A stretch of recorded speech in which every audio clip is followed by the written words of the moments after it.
ವರ್ಷ ಆ ದಿಶೆಯಲ್ಲಿ ಅವ್ರು ಮಾಡ್ತಾ ಇದ್ದಾರೆ. ಅಲ್ಲಿ ಕಾರ್ಮಿಕರಿಗೆ ಮತ್ತು ಅದರಲ್ಲೂ 10,000 ಟನ್ನಷ್ಟು ನೀವು ಹೆಚ್ಚು ಮಾಡುವಂಥ ನುರಿಸುವಂಥ ಕೆಪಾಸಿಟಿ ಹೆಚ್ಚು ಮಾಡ್ತೀವಿ ಅಂತೇಳಿ ರೈತರಿಗೂ ನಾವು ಮೋಸ ಮಾಡೋದಿಲ್ಲ ಅನ್ನೋದು ಮಾತನ್ನು ಈ ಸಂದರ್ಭದಲ್ಲಿ ಹೇಳಿದ್ದಾರೆ. ಭಾಳ ಒಳ್ಳೆಯ ಮಾತುಗಳು ನಿಜವಾಗಿಯೂ ವಾಸ್ತವಕ್ಕೆ ಬರ್ತದೆ ಅಂತ ನಂಬ್ತೇನೆ. ಯಾಕಂದರೆ ಸುಮ್ಮನೆ ಮಾತಾಡಿದ್ರೆ ಇತ್ತೀಚಿನ ದಿನದಲ್ಲಂತೂ ಬಾಲಚಂದ್ರ ಜಾರಕಿಹೊಳಿ ಅವರು ಒಬ್ಬ ಪ್ರಬುದ್ಧ ರಾಜಕಾರಣಿಯಾಗಿ ಕಾಣಿಸ್ಕೊಳ್ತಾ ಇದ್ದಾರೆ. ಯಾಕಂದರೆ ಅವರಲ್ಲೇ ಒಂದಿಷ್ಟು ಯಾಕಪ್ಪ ಅವರು ಸಹಜವಾಗಿ ಅವ್ರ ಬದುಕನ್ನು ಸೂಕ್ಷ್ಮ ಗಮನ ಹರಿಸಿದಾಗ ತಪ್ಪೋ ಸರಿನೋ ಆ ಮಾತು ಬೇರೆ. ಬಟ್ ಇವತ್ತು ಪ್ರಬುದ್ಧ ರಾಜಕಾರಣಿ ಮತ್ತು ಏನು ಮಾಡ್ತಾ ಇರ್ತಾರೋ ಅದನ್ನು ಮಾತಾಡ್ತಾರೆ ಅನ್ನುವಂಥದ್ದು. ಹಿಂದೆ BDCC ಬ್ಯಾಂಕಿನ ಸಲುವಾಗಿ ಸೋಷಿಯಲ್ ಮಾತಾಡಿದ್ದು ನಾವು ಗಮನಿಸಿದ್ವಿ, ಬೇರೆ ಕಡೆ ಮಾತಾಡಿದ್ದು ಗಮನಿಸಿದ್ವಿ.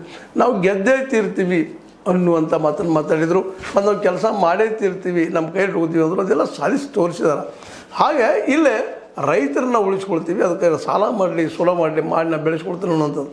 ಇದಕ್ಕೆ ಒಂದು ಉತ್ತಮ್ ಪಾಟೀಲರಿಗೆ ಅವ್ರಿಗೆ ಬೇರೆ ಬೇರೆದವ್ರು ಏನೋ ಕೊಟ್ಟಿದ್ರು ಅಂತ ಕಾಣ್ತದೆ. ಈಗ ಸ್ವತಃ ತಾವು ಹೇಳಿದ್ದಾರೆ ಅಂತ ಅನಿಸ್ತದೆ. ಮತ್ತು ಅವರ ಏನಪ್ಪ ಅಂದ್ರೆ ಸದಸ್ಯರು ಅದಕ್ಕಿದ್ದಾರೆ, ಆಯ್ಕೆ ಮಾಡಿರುವಂಥ ಡೈರೆಕ್ಟರ್ಸು ಅವರೆಲ್ಲರ ಒಂದು ಸಹಕಾರ ಪಡ್ಕೊಂಡು ಇದನ್ನು ಏನಪ್ಪ ಅಂದ್ರೆ ಈ ಫ್ಯಾಕ್ಟ್ರಿಯನ್ನು ಎತ್ತರಕ್ಕೆ ಒಯ್ತಾರೆ ಅನ್ನುವಂಥ ಮಾತು. ಗುತ್ತಿಗೆ ಆಧಾರದ ಮೇಲೆ ಕೆಲಸ ಮಾಡುತ್ತಿರುವ ಕಾರ್ಮಿಕರನ್ನು ಕಾಯಂಗೊಳಿಸುವಂತೆ ಮನವಿ ಸಲ್ಲಿಸಲಾಗುತ್ತಿದೆ. ಈ ನಿಟ್ಟಿನಲ್ಲಿ ಅಗತ್ಯ ನೆರವು ನೀಡಲಾಗುತ್ತಿದೆ ಎಂದು ತಿಳಿಸಿದರು. ಹೌದು, ಇದು ಭಾಳ ಮಹತ್ವದ್ದು.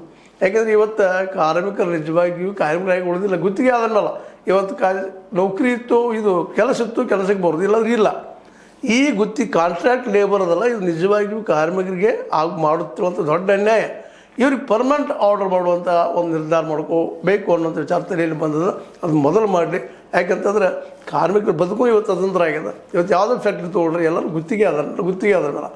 ಹೀಗಾಗಿ ಅವ್ರ ಬದುಕು ಇವತ್ತು ಏನಾಗ್ಯದಪ್ಪ ಅಂದ್ರೆ ಕಾರ್ಮಿಕರದು ಅತ್ಯಂತ ಕನಿಷ್ಠ ಮತ್ತು ಅದೇ ಕಾಲಕ್ಕೆ ಅವ್ರಿಗೆ ಯಾರಿಗೂ ಹೇಳಲಾರದ ಪರಿಸ್ಥಿತಿ ಆಗಿದೆ. ಹೀಗಾಗಿ ಭಾಳ ಜನರಲ್ಲಿ ಬಿಟ್ಟು ಹೋಗಿದ್ದಾರೆ. ನೌಕರು ನಮ್ಮ ಜೊತೆಗೆ ಅನೇಕರು ಮಾತಾಡಿದ್ದು ಉಂಟು ಹಿಂದೆ. ಇಲ್ಲ ನಮಗೆಲ್ಲ ಮೊದಲು ಅನುಕೂಲ ಇತ್ತು, ಈಗ ಇಲ್ಲ ಅನ್ನೋದು ಮಾತಾಡಿದರು. ಬಟ್ ಆ ದಿಶೆಯಲ್ಲೂ ಸಹಿತ ನಾವು ಪ್ರಯತ್ನ ಮಾಡ್ತೀವಿ ಅಂತ ಹೇಳ್ತೀನಿ. ಗಮನಿಸಿದಾಗ ಇವೆಲ್ಲ ನೋಡಿದಾಗ